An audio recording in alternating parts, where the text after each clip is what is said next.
Maimaneja mwazi wawa Telera ndandi, wapengoma Asi witakwi, ende asi shoroma Rudo ibofu maziso ndaka pofoma itai Andidene moyo wese kosari pa moyo Kazofunga kundisiya ngazviuraya Unodiwa wangu Kazovuma wandika nyasha mwari Kunoviwa wangu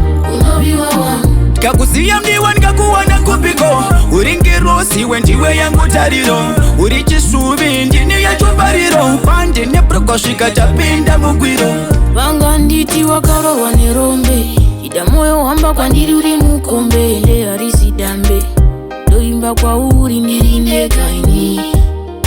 Uri chidoko uri mozi ya chingwa Pese pandire ndenge ndichingwa kufunga Andisiwe matama manyasi chatunga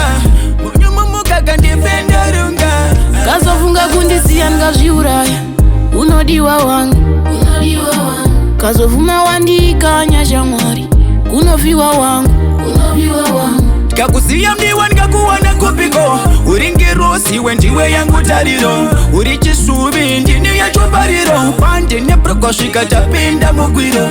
Handina yakanyanya Asiko kufatsa kandisa kundikana Dokuda maimwana Chandena kumbira kundipe mukana Asi witakwi,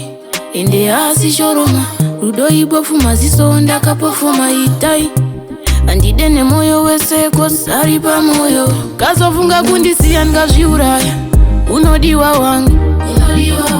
Kazovuma wandika nyasha mwari Kunoviwa wangu Kakusiya mdiwa nikakuwana kupiko Uringiro siwe ndiwe yangu tariro Uri chisubi ndini ya chumbariro Pande neprokoshika chapinda mugwiro Vanga nditi wakarowa nerombe Chida moyo wamba kwa ndiri uri mukombe Ende harisi dambe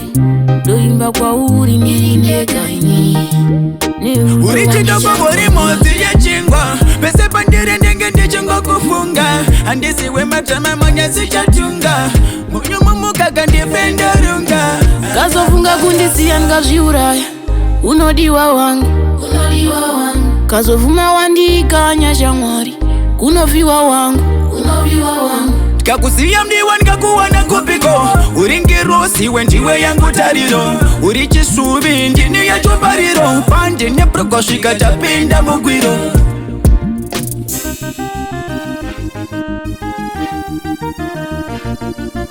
Solid.